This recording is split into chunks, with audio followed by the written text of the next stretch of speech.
اور آگے جو ہمارا فیض آباد اسٹاپ ہے میں وہاں رکوں گا اور میں پورا فیض آباد کو بلاک کروں گا جب تک پورا قافلہ میرے ساتھ آنے کی اجازت نہیں دیا جائے. اور پھر انشاءاللہ تعالی ہمارا منزل، ہمارا ٹارگیٹ ٹی چوک ہے. ہم ہر قیمت میں، ہر صورت میں وہاں جا کے اپنا احتجاج جو ہمارا جمہوری حق ہے ریکارڈ کریں.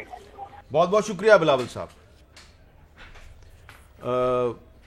احسن اقبال صاحب، آپ نے بات سنی بلاول صاحب کی. اب یہی سوال جو ہے وہ بڑا اہم ہے کہ یہ جو تحریک عدم اعتماد تو جمع کروا دی گئی ہے، لیکن یہ اجلاس کب تک آپ ایکسپیکٹ کر رہے ہیں؟ دیکھیے، جو قومی اسمبلی کے اور آئین کے تقاضے ہیں اس کے مطابق قومی اسمبلی کی ریکوزیشن کی جب تحریک جمع کرائی جائے تو 14 دن کے اندر اسپیکر کو قومی اسمبلی کا اجلاس طلب کرنا ہے. اس کا مطلب یہ ہے کہ آج سے لے کے 22 مارچ سے پہلے اسپیکر اس بات کے پابند ہیں کہ وہ قومی اسمبلی کا اجلاس بلائیں.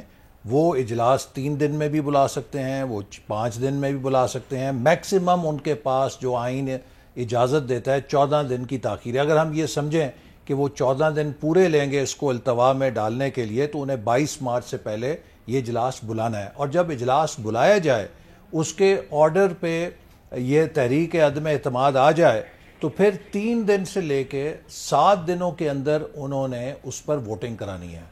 تو یہ ہے آئین اور قانون کی پوزیشن. اس میں یہ بات بھی میں واضح کر دوں کہ کوئی ایسی پابندی نہیں ہے کہ پارلیمنٹ کی بلڈنگ دستیاب ہے یا نہیں ہے. اسپیکر مجاز ہیں کہ وہ اسمبلی کا اجلاس کسی جگہ بلا سکتے ہیں. اگر بالفرض اس دوران کوئی اجلاس ہو رہا ہے OIC کا اسمبلی کی بلڈنگ میں تو کنونشن سینٹر کے اندر اسمبلی کا اجلاس ہو سکتا ہے.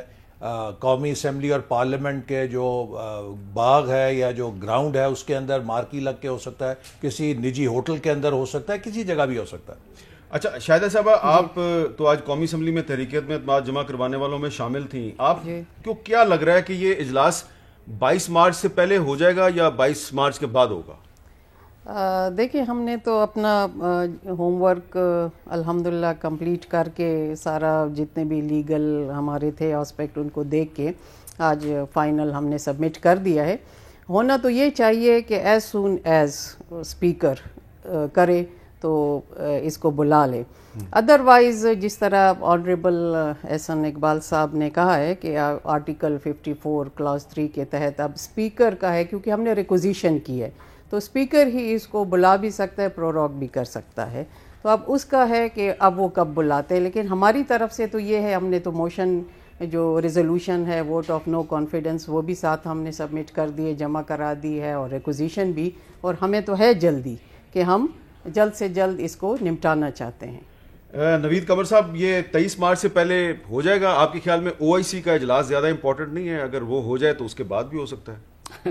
دیکھیں، آئین زیادہ امپورٹنٹ ہے، باقی ساری چیزیں سیکنڈری آتی ہیں.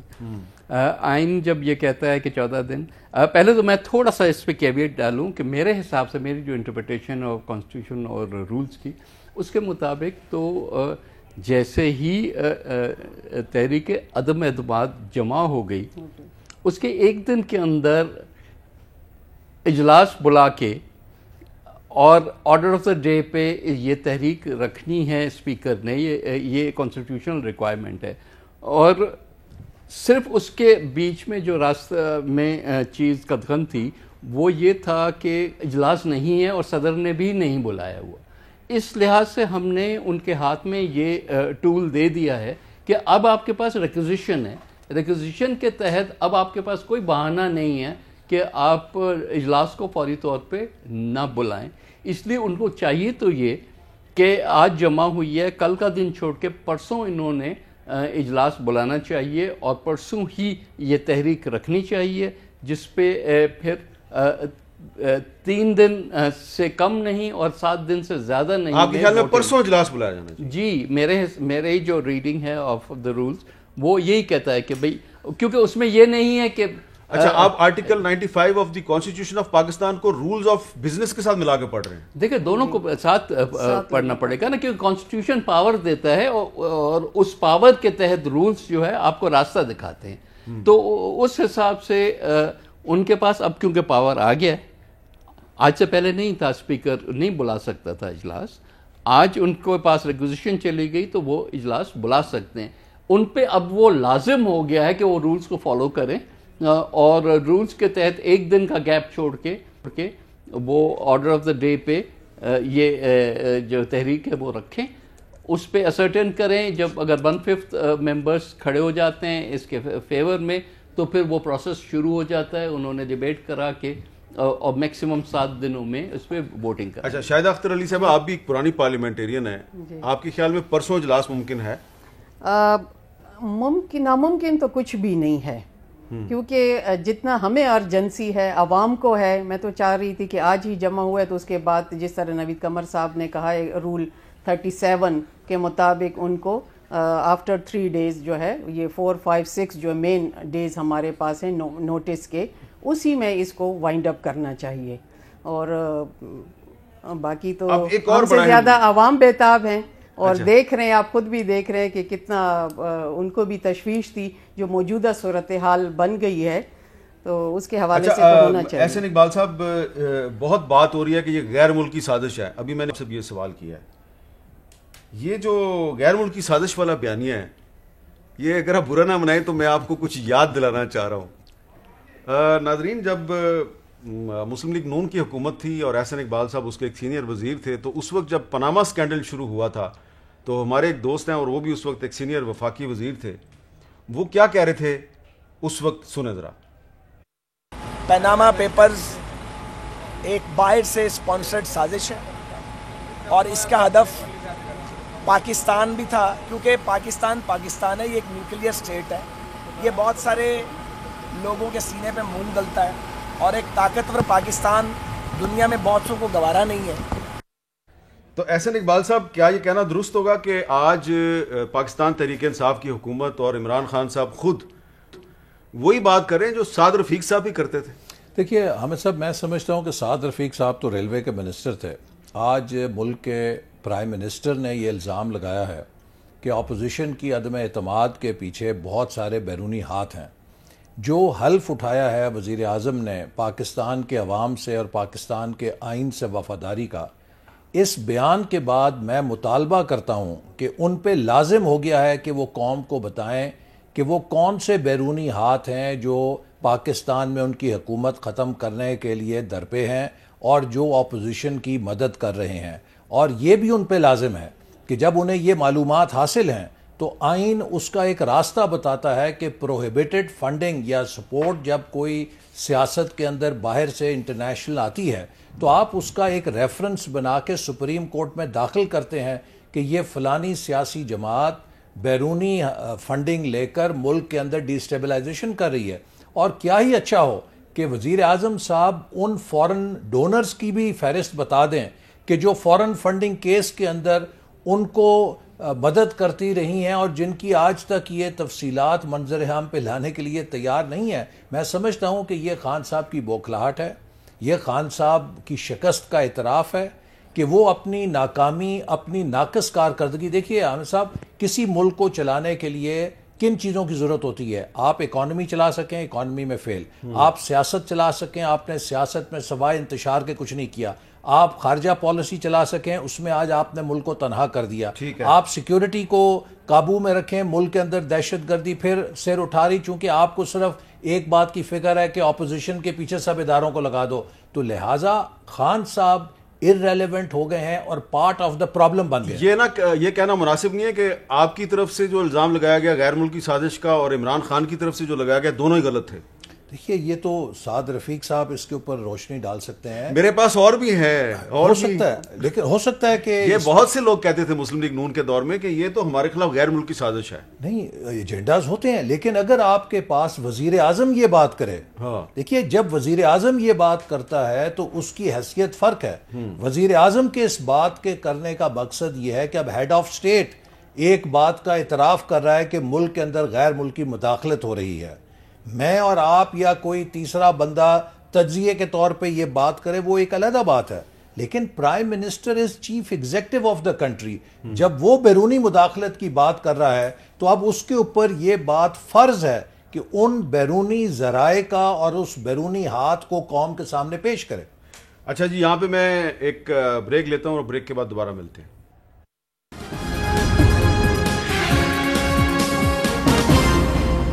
کیپٹل ٹاک میں دوبارہ خوش آمدید. شاہدہ اختر علی صاحبہ, اب تمام اپوزیشن پارٹیز اکٹھی ہیں, تو آپ کو ایسا لگ رہا ہے کہ جو حکومت کے وزراء دعویٰ کر رہے ہیں کہ اپوزیشن کے بھی کچھ ارکان جو ہیں ان کا حکومت کے ساتھ رابطہ ہے, تو کچھ آپ کو لگ رہا ہے کہ آپ کی صفوں میں سے بھی کچھ لوگ جو ہیں وہ اس طرف چلے جائیں گے؟ نہیں جی, ایسی کوئی صورتحال سامنے. ٹی وی چینلز آپ کی پارٹی کے بارے میں کہہ رہے ہیں. نہیں بالکل جی, اس کی تردید بھی ہم نے کہہ دیا کہ کر دیں, ایسی کوئی صورتحال نہیں. آج بھی ہماری پارٹی میٹنگ جو ہوئی تمام اراکین اس میں حاضر رہے, اور یہ تو آپ دیکھ رہے ہیں نا کہ جب شکست خوردہ ذہن کی پیداوار ہوتی ہے تو اسی طرح کی بوکھلاہٹ اور یہ لیم ایکسکیوزز اور یہ چیزیں سامنے آتی ہیں, پھر ایک دوسرے پہ تانا بازی بھی ہوتی ہے اور اس طرح کے جملے بھی کسے جاتے ہیں جو کہ پریویلنگ سناریو میں آپ نے دیکھ لی ہیں. تو ایسی کوئی صورتحال نہیں. ہماری تمام پارٹیاں جو ہے اپنے اپنے طور پہ انہوں نے پارلیمانی میٹنگز بھی کی ہیں, اور کوئی مجھے وجہ نظر نہیں آ رہی, بلکہ ان کے اپنے جو صفوں میں ہے وہ آپ دیکھ رہے ہیں کہ ہر دوسرے گھنٹے, بلکہ دن تو نہیں بلکہ ہر دوسرے ہی لمحہ جو ان کی صورتحال سامنے آ رہی ہے وہ وہی شخصانے ہیں جو کہ بتائے جا رہے ہیں. ہمارے الحمدللہ ایسے کوئی میں اس میں اضافہ کر دوں. دیکھیے حامد میر صاحب, اس حکومت کی جو کارکردگی ہے, جو مہنگائی ہے, جو بے روزگاری ہے, جو غربت ہے, حکومت کے اپنے اراکین حکومت سے جدا ہونا چاہ رہے ہیں. وہ کون سا بدنصیب رکن اسمبلی ہوگا جس کے پاس اپوزیشن کی ٹکٹ ہے وہ چھوڑ کے پی ٹی آئی کی طرف جائے؟ اچھا نوید قمر صاحب, پیپلز پارٹی کے ساتھ بھی رابطہ ہے لوگوں کا یا صرف مسلم لیگ نون کے ساتھ ہی رابطہ ہے؟ پہلی چیز تو کہ جو پہلا سوال آپ نے کیا اس کا جواب کہ دیکھیں آپ بھی زیرک انسان ہیں, آپ کی اتنا ہی لمبا تجربہ ہے جو ہمارا ہے. ڈوبتی کشتی میں کبھی کوئی چھلانگ نہیں مارتا, ڈوبتی کشتی سے ہمیشہ چھلانگ باہر مارتے ہیں. تو یہ تو تصور کرنا اللاجیکل ہے نا کہ اس سٹیج پہ جب ایک پورا ماحول بن گیا ہے کہ یہ حکومت جا رہی ہے تو یہاں سے توڑ کے وہاں کون جائے گا. جہاں تک رابطے کی بات ہے, ظاہر ہے ہر پارٹی نے اپنی طرف سے کوشش کی ہے کہ اس نمبرز کو بڑھایا جائے, اور وہ کوشش جاری. آپ نے بھی دیکھا کہ کتنے وہ راؤنڈز. لیکن اس میں میرا ایک سوال جو ہے وہ آپ تینوں سے یہی بنے گا کہ جو لوگ پی ٹی آئی چھوڑ کے آپ کی طرف آئیں گے, ظاہری بات ہے ان کی یہ ڈیمانڈ ہوگی کہ اگلے الیکشن میں ان کو آپ کی پارٹی کا ٹکٹ ملا جائے. نون لیگ کو بھی دینا پڑے گا, پیپلز پارٹی کو بھی دینا پڑے گا, اور 2-3 کو تو جے یو آئی کو بھی دینا پڑے گا, خیبر پختونخوا سے. میری خبر یہی ہے جی. تو پھر عمران خان کو یہ جواز نہیں ملے گا کہ نوید قمر صاحب وہ کہے گا کہ یہ دیکھا جی یہ تو لوٹوں کو انہوں نے گلے لگا لیا.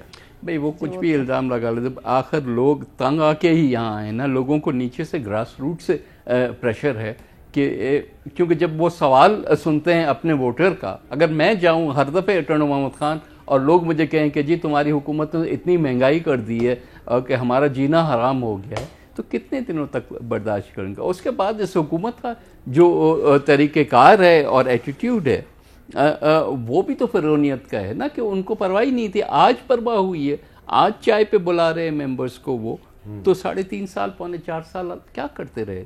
تو بات یہ ہے کہ یہ تو جو کچھ بھی ہو رہا ہے مکافات عمل ہے نا, جو کچھ بھی یہ کرتے رہے اس کا جواب ان کو آج مل رہا ہے. جو کچھ جس طریقے سے پی ٹی آئی جو ہے اس کی پنجاب میں اکثریت نہیں تھی, تو جس طریقے سے پی ٹی آئی کی حکومت بنی پنجاب میں, اب اسی طریقے سے آپ کی پارٹیاں مل کر پی ٹی آئی کو مرکز میں ہٹا رہی ہیں.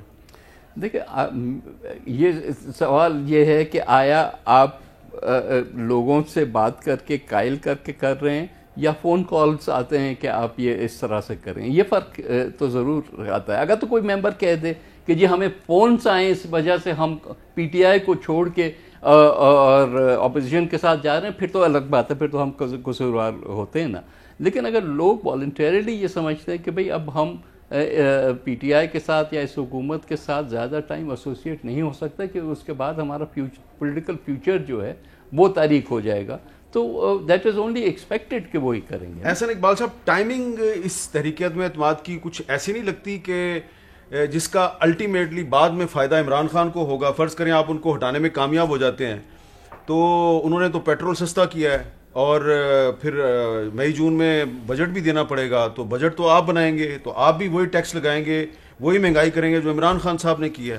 دیکھیے اس میں جو ٹائمنگ اس لیے بہت ارجنٹ تھی کہ جس طریقے سے ملک کا ہیمریج ہو رہا ہے, اکانومی کا جس طریقے سے خسارہ بڑھ رہا ہے, بجٹ کا خسارہ بڑھ رہا ہے, اور قرضوں میں یہ پاکستان کو دھنساتے جا رہے ہیں عمران صاحب, پاکستان کی خود مختاری داؤ پہ لگ رہی ہے. دیکھیے ماضی کے اندر کسی حکومت نے 4 سالوں میں اس کا نصف بھی قرضہ نہیں لیا جتنا عمران خان صاحب 4 سالوں میں لے چکے ہیں. یہ دوسروں کو کہتے تھے قرضے لے رہے ہیں. حقیقت یہ ہے کہ پاکستان کی تاریخ کا سب سے زیادہ نان پروڈکٹیو ڈیٹ, اگر ہمارے دور میں ہم نے 10,000 ارب قرضہ لیا, اس کے ایسٹس بنائے, انرجی کے, انفراسٹرکچر کے, ملک کی پیداواری صلاحیت کو فروغ دیا, انہوں نے جتنا قرضہ لیا سارے کا سارا خسارے میں جھونک دیا. چونکہ یہ ٹیکس اتنا نہیں بڑھا سکے جتنا بڑھانا تھا, گروتھ نہیں کر سکے, اخراجات نہیں گھٹا سکے, ڈیویلیویشن کی کاسٹ آئی, پالیسی ریٹ کی کاسٹ آئی. اب بات یہ ہے کہ اگر آپ حکومت کو مزید ٹائم دیتے ہیں اور یہ اپنے ہاتھ پیر مارنے کے لیے اور مزید ملک کے خسارے میں اضافہ کرتے ہیں, کل کو کسی نے تو بھگتنا ہے. ایک بات. دوسری بات جو ابھی آپ نے کہی کہ یہ جو لوگ ہیں آپ ان کو لے رہے ہیں, یہ کس طریقے سے ان کو جسٹیفائی کریں گے. دیکھیے اگر ہمارے پاس پنجاب کی حکومت ہوتی, ہم کہتے کہ جی وہ بندہ وہاں سے چھوڑ کے کسی لالچ میں آ رہا ہے. آج اپوزیشن کے پاس نہ پنجاب کی حکومت ہے نہ مرکز کی حکومت ہے. آج ہمارے پاس نہ کوئی ایجنسی ہے جو ان کو دباؤ ڈال سکے, نہ ہمارے پاس کوئی ایسے فنڈز ہیں جو ہم انہیں دے کے لالچ, حکومت کے مقابلے میں زیادہ لالچ دے سکیں. حکومت چھوڑ کے اگر کوئی اپوزیشن کی تحریک کو سپورٹ کر رہا ہے, اس کا مطلب یہ ہے کہ وہ اپنے کے عوام کی اس رائے کے سامنے جھک رہا ہے اور وہ ان پالیسیوں سے اختلاف کر رہا ہے جو خان صاحب نے پچھلے 4 سال میں چلائیں. اور یقین کیجئے, ہم تو اکثر کہتے تھے نا کہ خان صاحب ہماری عزت نہیں کرتے, اپوزیشن کو مقام نہیں دیتے. اب ہمیں پتہ چلا ہے کہ جو ان کے اپنے ایم این ایز تھے یہ ان کی عزت نہیں کرتے تھے, یہ ان کو نوکروں کی طرح رکھتے تھے. نتیجہ یہ کہ ان کی اپنی پارٹی کے اندر آج آپ دیکھ رہے ہیں کہ کتنی ٹوٹ پھوٹ ہو رہی ہے. اس لیے لیکن احسن اقبال صاحب, آپ پارٹی کی ایک سینئر عہدیدار ہیں, آپ ان کے وہ ایم این ایز جن کو انہوں نے نوکروں کی طرح رکھا, اگر جب ان کو آپ گلے لگائیں گے اور آپ ٹکٹیں دیں گے ان کو نون لیگ کے, تو آپ کی پارٹی میں پرابلم نہیں ہوگی؟ دیکھیے ہمارے لیے, ہم نے اس بات پہ, اگر آج ہم فلڈ گیٹ کھول دیتے تو شاید آج ہی آدھی پی ٹی آئی ہمارے پارٹی کے اندر آ جائے. ہم نے بھی ہر چیز کو جائزہ لے کر کہ وہاں پر جہاں ہمارے لیے ممکن ہے اور ہم اپنے متبادل نہیں رکھتے, اگر کسی جگہ ہمارا اپنا پکا کینڈیڈیٹ ہے جو پوٹینشیل کینڈیڈیٹ ہے اور اس کو ہمیں سیکریفائز نہیں کرنا پڑے گا, ہم نے وہاں پہ ریلیکٹنس کا مظاہرہ کیا. لیکن جہاں جہاں ہمارے لیے ممکن ہے, یہی پارلیمنٹری ڈیموکریسی کے اندر جب آپ ہوتے ہیں تو آپ کو نمبرز بھی پورے کرنے ہوتے ہیں, تو وہ بھی آپ کی ایک ضرورت ہوتی ہے. اور جیسے میں نے کہا کہ لوگ حکومت کو چھوڑ کر اپوزیشن کی طرف آ رہے ہیں, لالچ کو چھوڑ کر ایک انتقامی کارروائی کی طرف آ رہے ہیں جہاں پہ حکومت ان کے ساتھ کچھ بھی کر سکتی ہے, جھوٹے مقدمے بنا سکتی ہے, ان کو تنگ کر سکتی ہے. لہٰذا اس لیے یہ کہنا کہ یہ کوئی فلور کراسنگ اس سینس میں ہے یا ہم نے کوئی خرید و فروخت کی ہے, اپوزیشن کیا خرید و فروخت کر سکتی ہے؟ شاہدہ اختر علی صاحبہ, اسپیکر قومی اسمبلی کے خلاف پہلے تحریک عدم اعتماد لانی ضروری نہیں تھی؟ بالکل, یہ آپشن بھی موجود رہا ہے اور وہ ہوم ورک بھی اپنی جگہ پہ اسی طرح ہے. لیکن چونکہ آپ دیکھیں نا کہ نہ صرف ہم پولیٹیکل پارٹیز بلکہ پوری عوام جو ہے وہ منتظر ہے کہ اب یہ چینج آنا چاہیے, کیونکہ ایک ایک دن جو ہے جس طرح کروشل ہے, جس طرح کی پالیسیاں بن رہی ہیں, جس طرح کے فیصلے آ رہے ہیں اور ہم نقصان پہ نقصان کرتے جا رہے ہیں. اب تو بالکل ہی نہ صرف ہم داخلی طور پہ بلکہ بیرونی طور پہ بھی اگر آپ دیکھیں تو اب بالکل آئسولیٹ ہو کے رہ گئے ہیں. تو اس سے پہلے کہ مزید نقصان ہو, ہم یہی چاہتے ہیں کہ سب سے کنسنسس ہمارا یہ ڈیولپ ہوا کہ ہم اگینسٹ دی پرائم منسٹر پہلے آ جائیں. باقی وہ بھی ہمارا آپشن تھا اور ہے, ابھی بھی ہے. نوید قمر صاحب, یہ آج ہمیں سب اکٹھی نظر آ رہی ہیں اپوزیشن کی پارٹیز, آپ 3 پارٹیاں بھی اکٹھی ہیں, تو ظاہری بات ہے حکومت میں بھی آپ اکٹھے ہی ہوں گے. حکومت کتنے عرصے کی ہوگی آپ کے خیال میں؟ 3 مہینے کی, 6 مہینے کی, سال کی یا 1.5 سال کی؟ دیکھیں وہاں تک پہنچے تو پھر ہی یہ چیز واضح کر سکیں گے نا کہ کتنے عرصے کے لیے ہے, کیونکہ ایک کنٹینیوس ڈائلاگ پروسیس چل رہا ہے تمام پارٹیز کے بیچ میں.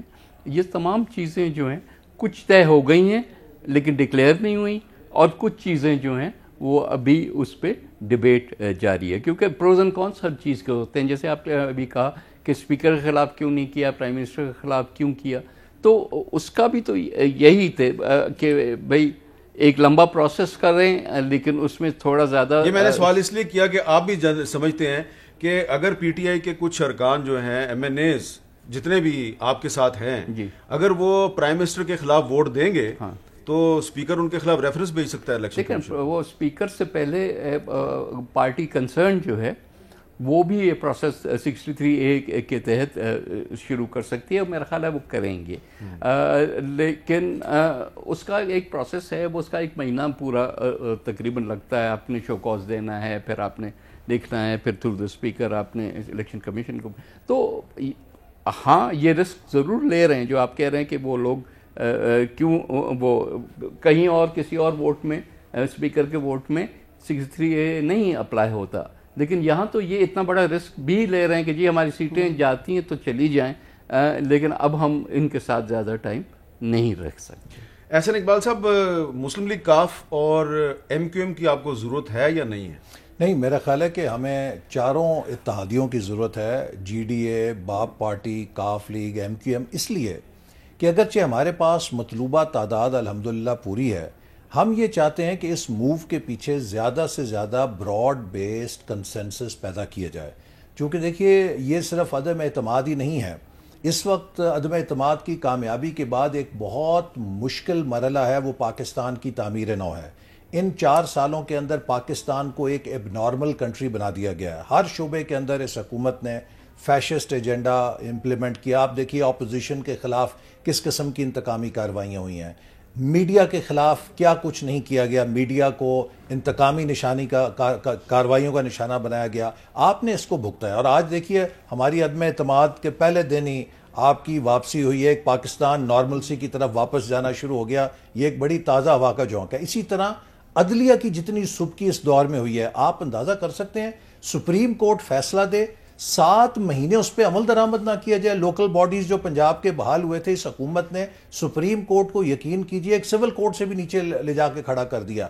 تو پاکستان کو ہمیں بحال کرنا ہے, اس کی معیشت کے لیے اسٹرکچرل ریفارمز کی ضرورت ہے. ایم کیو ایم بھی آئے, جی ڈی اے بھی آئے, باپ بھی آئے, اور کاف لیگ بھی آئے. ہم ان کے لیے آخری حد تک کوشش کریں گے. جی ڈی اے پہ نوید قمر صاحب سے پوچھا آپ نے, نوید قمر صاحب جی ڈی اے کو آپ ویلکم کہیں گے؟ تمام پولیٹیکل پارٹی, کسی پارٹی پہ کسی کو جو ہے اعتراض ہو سکتا ہے, کسی پارٹی پہ کسی اور کو ہوگا, لیکن لارجر کاز میں براڈ بیس کنسنسس ہونا زیادہ ضروری ہے بجائے اس کے کہ ہم اپنے انڈیویجول انٹرسٹ کو دیکھیں. ڈاکٹر فہمیدہ مرزا صاحبہ کے ساتھ بیٹھنے کے لیے تیار ہیں؟ دیکھیں جو بھی پارٹی ایز اے پارٹی, ہم کسی انڈیویجول کی بات نہیں کر رہے, جو پارٹی ایز اے پارٹی آتی ہے اور اپوزیشن کے اس ساری تحریک میں شامل ہوتی ہے تو ظاہر ہے کہ ہم ویلکم. حامد صاحب اس کی دیکھیں میں ایک بات کروں گا, ڈیموکریسی یہ ہے کہ we may be opponents but we can not be enemies. ہمیں اس سیاست کو بدلنا ہے جہاں پر اختلاف کو دشمنی میں تبدیل کر دیا گیا. We may be opponents but we cannot be enemies. یہ اچھی بات ہے. ایک وقفہ لیتے ہیں, وقفے کے بعد دوبارہ ملتے ہیں.